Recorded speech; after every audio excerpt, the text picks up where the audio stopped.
Hello to everyone watching today at home or at work, wherever you may be. We are Short Takes. We're the Alabama Takes short, obviously, talk show.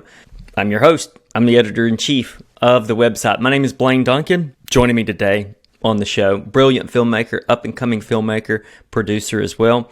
Here's the thing with our guest today. You've likely seen one of her videos and maybe just didn't realize it was her. But there you go. She produces and works with It's a Southern Thing. Those get a lot of shares on my Facebook feed, so I know you guys have seen those on social media. However, she's proved to be a masterful director with her recent short, soon to be featured. I think it has been featured with AFI. The short documentary is called Missing Magic. And with me today is Anissa Latham. Hi, Hello. How are you? I'm great. I'm great. I'm very proud that you've joined me. I had the privilege of watching your short, which we'll get into a little bit more in a minute. But you work with It's a Southern Thing. What's a work day like there? Oh my gosh, what is a work day like at It's a Southern Thing? Literally, I mean, it sucks that the pandemic happened because that is probably one of the most collaborative groups of people that I've ever had the pleasure to be around. Like, literally, I will walk in the office in the morning and somebody will argue about who has the best biscuit, and like that turns into content for like a video or something. But it's like, it's funny because it seems like trivial and dumb because we're just like having an office argument and like it's ridiculous, but that turns into something, you know what I mean? Like, Matt is like one of the funniest people I know, and like he's able to turn something so, like, I don't know, I guess that people think about but don't say out loud and turn it into like a whole brand, really. And he's so amazing to work with, and he's so much fun. Like, I don't know, I think it's just him and like the whole team. They're just like super creative and talented, and like, I don't know, I wish that people could like see what it's like, just like have a camera in the office and just see what it's like to like go back and forth with everybody. I was about to say that could very well be one of your videos is a behind the scenes. Here's what it's like. Yeah, we've been talking about like doing some behind the scenes like stuff, even like off the cuff, like popping up with some new snack or something that everyone can try where they're doing something else, and just give it to them and see what happens when it's like, they don't have any time to really think about it, I mean, most of the time when people see Blush and Rank, that's literally mad, like going off the rails. Like, it's one of the funnest things to produce, just because like you're sitting in a room with him for like 2 hours as he like thinks out loud about all of these like weird things about this food that everyone has probably had before. You know what I mean? Like, yeah. He's just really smart and like able to think on his feet, and like, doing that, and then like the unscripted stuff. Because I primarily work on unscripted video. Which, so like Blush and Rank, we do like a white background series, or we get Southerners to share things about their culture. And, like we used to do back porch bickering a lot. There's a lot of videos that we've done. Like, I don't know, I've been there since 2019, and I feel like I've made like 1 million videos. I feel like I've been there forever. I bet you've made a lot since 2019. Oh yeah, for sure. I've seen a lot of you guys' videos, some of which I really adore. Yeah, and that's interesting. I would love to watch a behind the scenes. That stuff that fascinates me.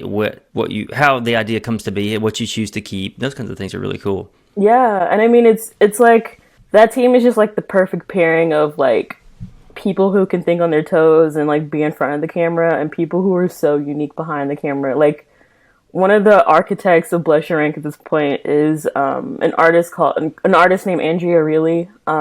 She's a DJ. She has so many amazing things, but she's like one of the main people who produces and edits those videos. And those videos, like the Blush and Rank videos, have gotten so chaotic in the last like year and a half, and like it is my favorite thing because you can literally do whatever you want, and like she goes from 0 to 100. Like, it's amazing to just like see what happens. And a lot of that is stuff we don't even talk about. It's just stuff that like happens in the edit, and then you see it online, and everyone's like making memes out of it. So that's really cool. So which came first? Let me say that, because I think it's going to be a cool thing.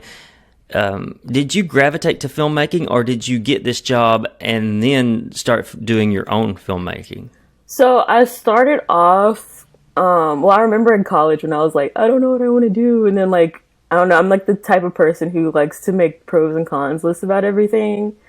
And then for some Same here. reason at like 3 in the morning, I was like, what if I tried filmmaking? Like, what is that? I mean, it was something where I was like, I've always like messed around with cameras and stuff, but I didn't really know what I was doing. And then when I realized I could like tell stories with that medium, you know, and like sort of take all these things that I've like learned as a child and like make them into things that people can see, like that was when I was like, okay. So naturally from there, I started trying to learn more and get into different positions where like I would have to really test my skills. So my first like full-time job was at, well, now it's called Meredith, but at the time it was Time Inc.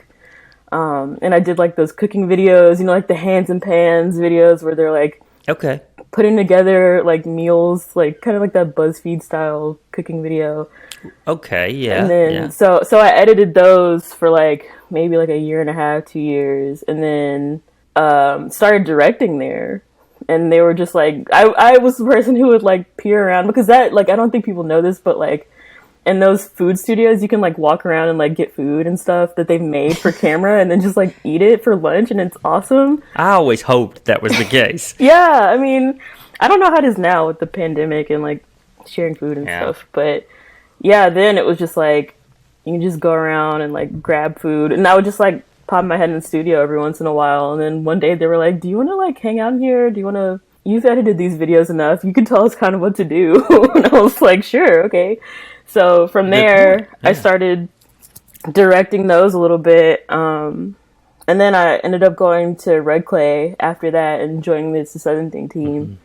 So it really was like this weird natural progression that, I don't know, I feel like I've sort of cheated my way up a little bit, but you know, it's cool. I really like that. I remember in high school and early college where I was no one told me, hey, you know, L.A., Atlanta, Orlando, whatever, they need people to operate the camera. They need directors. They need, I mean, you may not be the next Chloe Zhao, but you could get a job directing commercials in Birmingham. Or no one told me that, and that would have been really cool and fun. Yeah. And I'm so glad that it kind of worked out for you that way. And the reason why I'm glad is because, let's get to where we're kind of going with this, which is your short doc, Missing Magic, screened at AFI. That's impressive. Thank you. Honestly, it was I a was surprise to me talking to too. Oh, okay. Well, I was talking to a friend of mine, and I said, I've got this young lady who's going to be on the show, and she had her short documentary screened at AFI, and I don't think it resonated with me. He had worked at UA in film a little for quite a while, and he messaged me back and said, "Oh, that's huge. That's huge. You know, really try to get her on the show." And I thought, well, she's going to do it, but I was like, reflected, yeah, that is, AFI is pretty big. So tell me how that came to be. So I actually ended up being commissioned by a group called Firelight Media. Actually, it was a partnership between Firelight Media, the Center for Asian American Media, and Real South, which are three very different groups that sort of wanted to put out more work from emerging filmmakers from the South. So I applied for that. We worked through so many different ideas, and they ended up really supporting me to make this film. And, you know, they gave financial support. They gave mentorship. I have the most amazing mentor. My mentor's name is Daphne McWilliams. She's an amazing filmmaker and producer who's done so much stuff. I love her so much. Like, she's awesome. Like, I literally just talked to her last night, and she's the greatest. But they really were just sort of creating the space for me to make this thing. AFI just was really interested in that project because it is like a really unique partnership in the sense of like public media and like sharing people of color and their stories. So I think for that, I think that's the reason why AFI was like, we really think that this is an important piece, you know, and it's along with 5 other films that were made in partnership with those groups. So, and it's really cool to just like see them all, like we all were like struggling to make our films and like talking to each other and, you know, doing these workshops, and they were helping us learn all these different things. But seeing them like as a package is like, it's so like heartwarming. I don't know. Like I get like in my feelings about it just because like every piece is like so beautiful and so unique and so different. And like, I don't know, I'm just like very thankful to have had an opportunity like this. And honestly, like I remember when it was like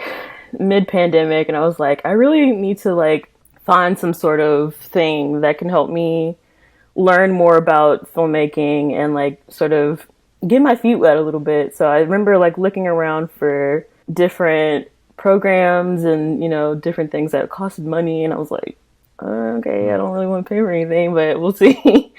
And literally within like a couple of days, a friend of mine named Kelsey Harrison ended up texting me this long paragraph. Like I have it in my phone. I still like have the screenshot where she was like, hey, there's like this really cool partnership thing happening, and I think that you should apply for it. And that was like really the footing that really got me going with it. So that's how I ended up getting connected with them. So when you applied for it, did you have to pitch them some ideas that you thought about doing as a short? yeah, so we actually went through like several ideas, because like my first idea they liked, but then they were like, okay, let's think about something that's more local.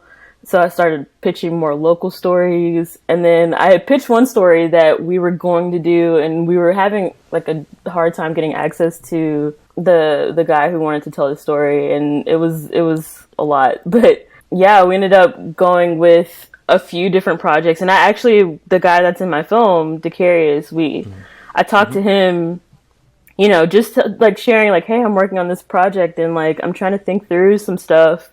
And his original part of being in the film was to just write, you know, just as a poet, you know, share his thoughts about Birmingham and the city and Alabama and all the things that have happened over the year.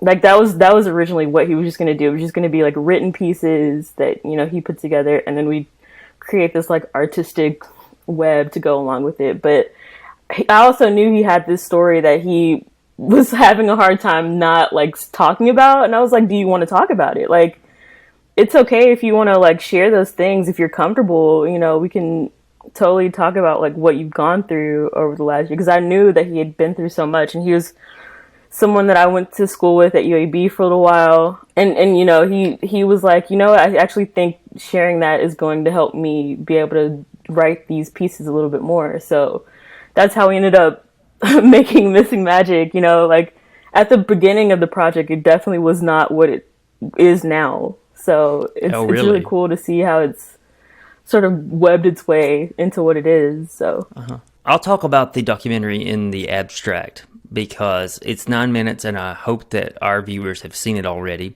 on PBS. And your documentary is so dense for those 9 minutes. At times, it's kind of a double frame story. Mm-hmm. In that you're telling the piece about Decarious Blevins, a poet, an activist that you're talking about, and he's also telling the story of E.J. Bradford, who was shot by police in Hoover. And then there's a much larger story about the civil rights movement in Birmingham as a whole, and that's where Decarious's grandmother. I think we're trying to avoid exactly one of the pivotal moments for Decarious in the middle of the film, so I will do that. So how complicated was that to make when you to capture some of that as well as get it down to 9 minutes when you saw that you had probably a double frame story and then to put it where it needs to be? It was really, really, really difficult. Like, to say the least. Like, honestly, like, again, that's why I like having a group like Firelight and Real South and Cam. Like, that was super helpful because they were able to like, I remember sending in like 20-minute long pieces cut down from like 2 hours, 3 hours of like just talking to Decarious, and like, because like there was so much in so many ways we could have taken the story just based off of, you know, history, honestly, you know, and tying it back to 2020, there's so many things that have happened in Birmingham that need to be talked about, you know. So it was like a huge feat to really get it down, and we knew that like for PBS, it needed to be a certain time limit. They were giving us around like 15 minutes to make something, but it was a lot. Like, honestly, I don't really know how we got to where we got. Honestly, I think that it took a lot of collaboration between me and also Kelsey, the one who sort of told me about this project. She works for Alabama Public Television, and she joined the team as a producer. So me and her spent a lot of time just thinking through like how to multi-weave these different things that were happening, on top of just like sharing his writing, you know, because that was the main focus, and I wanted that to still be kind of the point, you know, kind of the way by which you get the message. And I think that stuck. That's definitely what happens. I watched it again last night, and that's his poetry and his writing exactly is what. That's a huge thing. It definitely bookends the documentary, right? And yeah, I think your goal was accomplished by doing that. Do you see yourself venturing into long form documentaries or even like feature films? Yeah, so the more I like spend time in these like rooms meeting people, the more I'm like, okay, what would I make a feature about if I were to do so? And of course I have like ideas. I have like a little booklet. I wish I had it next to me, but I have like a booklet. And you've got those couple of pitches that you sent originally. Exactly. Right. So I mean, I have a lot of ideas, and I really do want to expand and make something bigger. But I feel like just where I am right now, like that feels so like this just feels like such a unique place because I've never been in this position before. You know, and it feels great. Like, I feel great, especially now that it's like into the world and like, you know, people are able to engage with it. But yeah, of course, like I am thinking of other projects and like now have sort of the network to help me sort of navigate that if that's something I want to do. But I think right now I'm just like, man, how do I get more stuff under my belt, and how do I like, I don't know, make myself feel a little more comfortable in this space is like, even a short form documentary filmmaker, you know, making shorts I think might be a little harder than making features just because there's so much you have to cut down, you know. I feel so bad about all the things that we left out of Missing Magic. It still bothers me. I'm like in my sleep like, oh my gosh, what if I included this one part? So it's a lot. Yeah, okay, that makes sense that editing down a short is a little bit more challenging. It makes perfect sense to me. I hope you do. Produce Thanks. and get those other ideas going. I recently watched Summer of Soul. Yes, I saw that at AFI.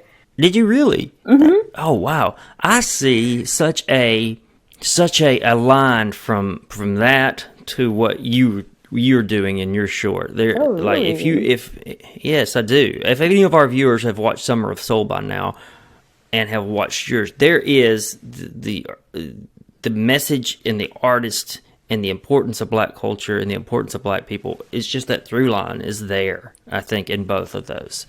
So That's an honor. it's exciting. Thank you for that. Oh yeah, yeah. It's going to be so exciting to see what you do. I'm pumped. Yeah, are you ready for our 4 questions? Yeah, for sure. All right, let's get into our 4 questions.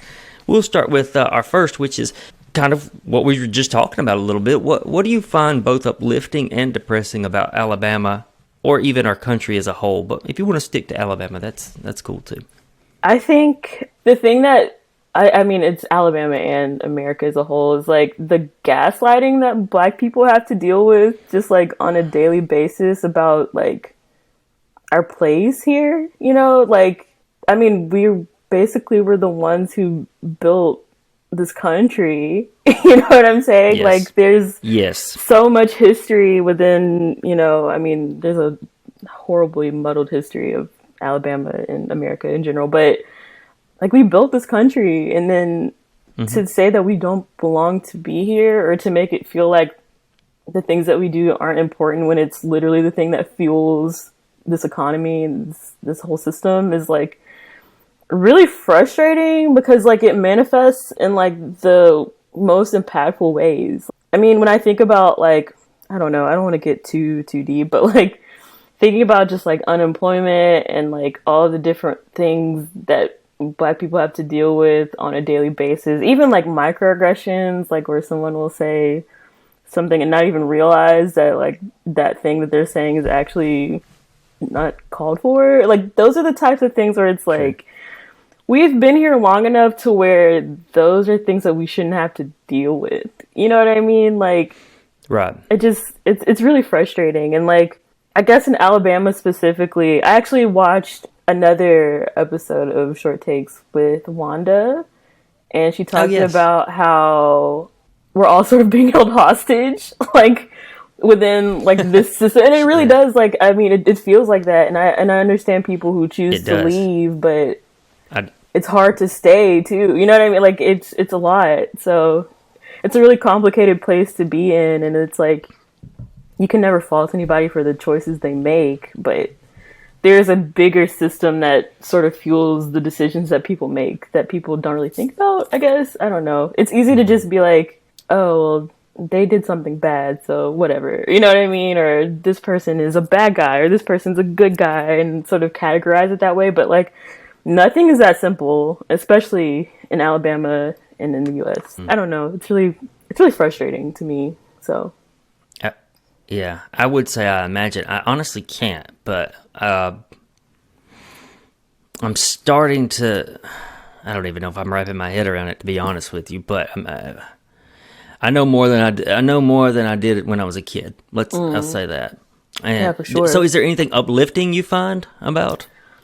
In the same way that we're gaslighted for these things, I think that the culture that, like, you know, I mean, both Black and white Alabamians have been able to build is like so unique and different. Like whenever you leave Alabama, like as a person who's from here, it feels like weird. You know what I mean? Like, I don't know if it's just because it's home at this point. It's like, oh, this is what I'm used to. Like, I know what kind of person I'm going to interact with if I leave the house, you know, but I spend a lot of time on social media and like TikTok and all that stuff. And you see like these like nanny ma or like, you know, like people acting like our elders and stuff. And it's like, that is something that could only come out of like being somewhere like Alabama. You know what I mean? Like that's so unique and like beautiful to be able to like pick up on these little generational cues and like take that with you, you know, like, yeah, I don't know. I'm almost 27 and like, I'm just thinking about how I watch those TikToks and it's like, how does everyone have the same experience with their grandma, like across racial lines, you know, from the South? Yeah, like, yes. I don't know. I think it's beautiful. And I mean, I know that there's other places that probably have stuff like that, but I don't know. I also think that like in Alabama, I was thinking about how like when I talk to people, especially in Birmingham, you can tell kind of where people are from based off the way they speak. Like you can tell which part of Birmingham they're from. Like, oh, that's cool. That's a good little skill. Yeah, well, like I've talked to some people, you know, where you're like, okay, that guy sounds like he's from like Centerpoint, or like that guy sounds like he's from Fairfield, or like, oh, look at his shoes, he's definitely from like North Birmingham. Like, I don't know, like that's probably not even really. It's probably me just like guessing. It's still fun to like play that game a little bit and just like think about that type of thing, because I feel like, I don't know, to me, like my dad feels like he's from Bessemer, you know what I mean? And he is, but like like whenever I see people like him, I'm like, oh, they're from Bessemer, they're from Fairfield, they're from that area, you know what I'm saying? Like it's just funny. I don't know, I like doing that. Yeah. I do too. I once heard of a person, I don't think he was a college professor of mine, but maybe a friend of a college professor who talked about, he could tell you what part of Alabama you were from. Maybe even narrow it down to a town or city. So like if you can get to like street name or something, that's like impressive. Like, oh, that's just like magical. That's like James Spann level, like impressive. Yes. You know. Yeah. And James Spann, maybe he could. So yeah, he could. He absolutely could.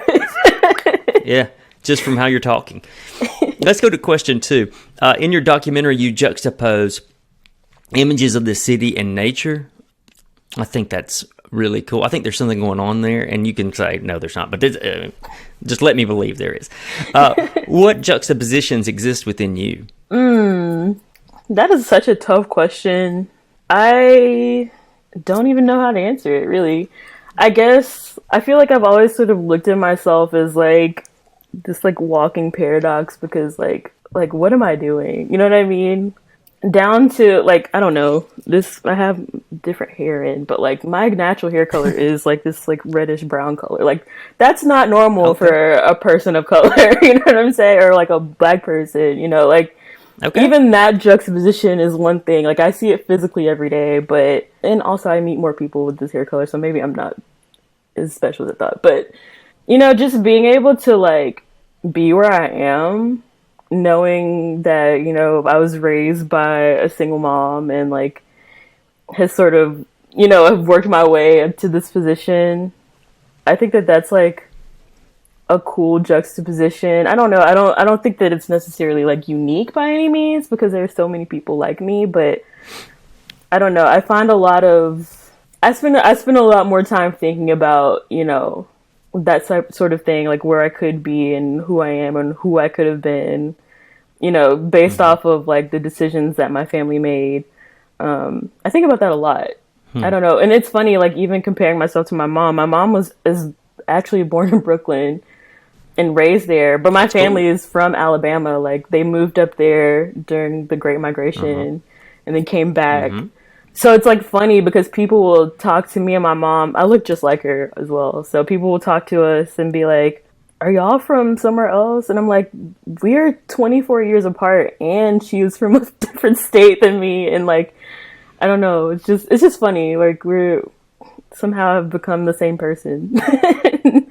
So yeah, it's just a weird thing to put together because I think that it's a weird juxtaposition, right? Yeah, I mean, I think we could definitely have been in like a different position, you know, had different decisions had been made. But, you know, I'm thankful for the decisions that were made, you know, of course. Like, I think that I've learned a lot just being in this place and like just having the opportunity to go to good schools. I mean, I don't know how you quantify that, but being in these spaces with really smart people has really helped me get to a place where I'm like, I shouldn't be so like weird about it. You know what I mean? I don't know. I don't even know what I'm saying. Let me stop. Well, you're kind of talking about it now. So our third question is, what are your thoughts on fate? You had this, it just so happened you knew someone who turned you on to the application and the pitch and to get your short up and running. So do you have thoughts on fate? Well, I do. I think that, like, especially as I get older, like, I don't know, I feel like as a kid, people would say, like, oh, you have to, like, say what you want and things will happen, you know? And, like, I think that that's, like, just, like, manifestation is, like, a thing. Yeah. And I always thought it was just, like, hokey and stupid. And then I turn into an adult and now there are memes about manifestation and I'm like, okay, like let's see what's gonna happen. And then I do think it works. I do, because again, like I said earlier, like I literally was just like, I'm looking for this thing.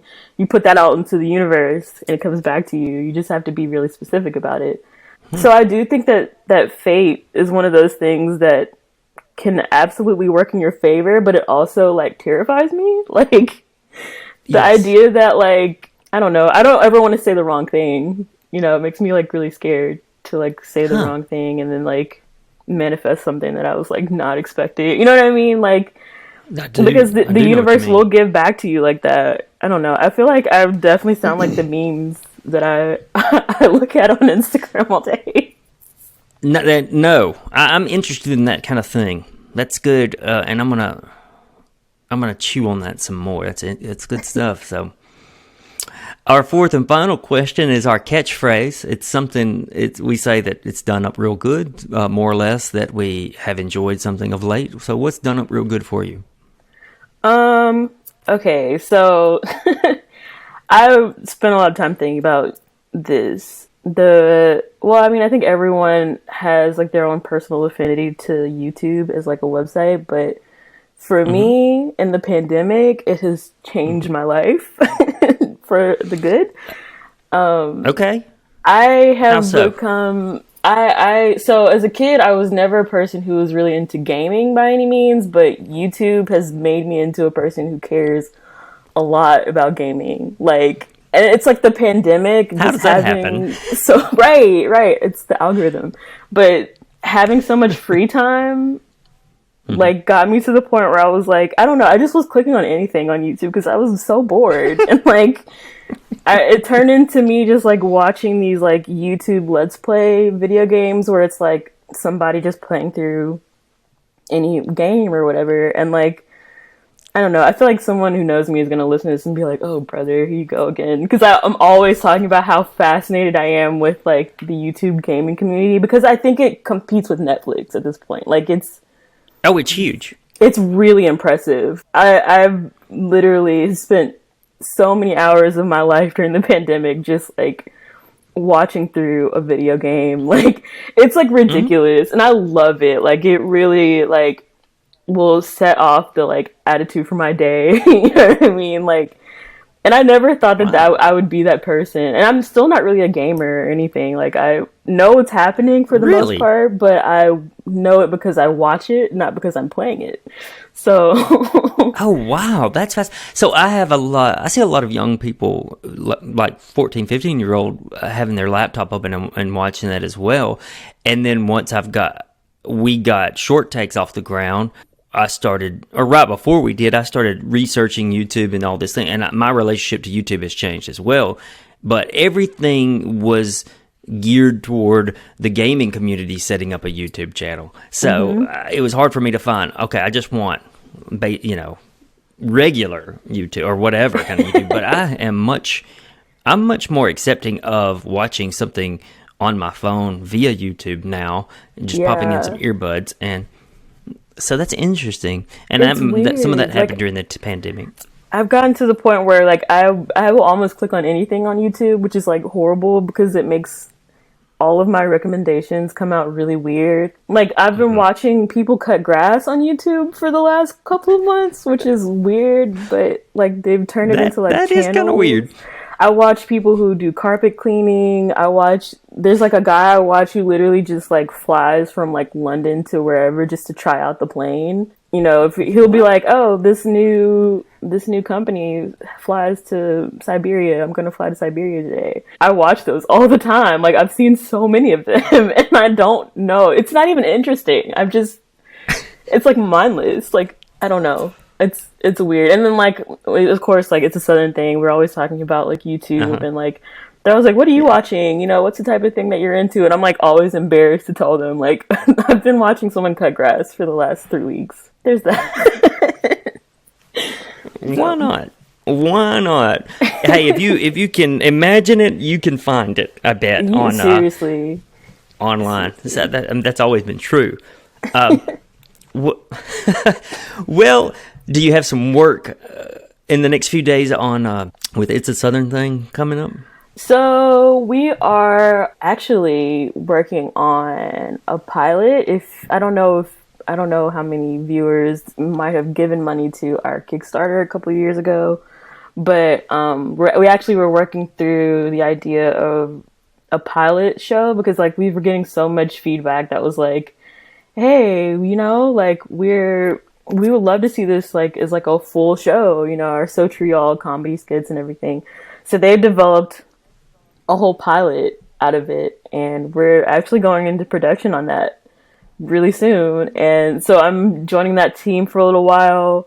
We're still going to be kicking out our unscripteds and our skits and everything. All of that will still be there, but you know, this pilot's probably the biggest thing that has ever happened on our channel. So I'm really excited about it. And are you going to have a big hand in directing or producing? So I won't have a big hand in directing and producing, but I am going to be doing a lot of different things on set just to sort of help support. So I'm really just excited about that, you know, and sort of seeing what they do. I've gotten the script. It's hilarious, and I'm very excited for people to see it. I'm not sure where it's going to end up in the world, though. Hopefully, if, you know, everything falls right, if we manifest it correctly, it will go to like a Netflix or, you know, somebody who wants to buy it and we can make more. So that's the hope. But, you know, we'll just shoot it right now and see what happens. We have a lot of executives from Hulu who watches short takes. Oh. No, we do not. You might. You never know. They might be like me. I don't know. Clicking around on YouTube. Yeah, I can manifest that, maybe. There you go. See? Anissa, you are wonderful. You're very fun to talk to. I appreciate you joining us today. I'm excited for more people to see Missing Magic. I'm even more excited to see your future work and see where your career and direction goes. I think it's going to be up in the stars. I really do. It's good stuff. You're doing good work. Thank you so much. Yes, and if you can do that in 9 minutes, I know you can do feature work and long form documentary work. So we're excited. So thank you for joining us. Thank you for having me. As for our viewers, we'll be back next week. Subscribe, you won't miss any episodes. Make sure to click on our show links below, and you can see all about Anissa and find her links down there in the show notes. Thanks again. See you later.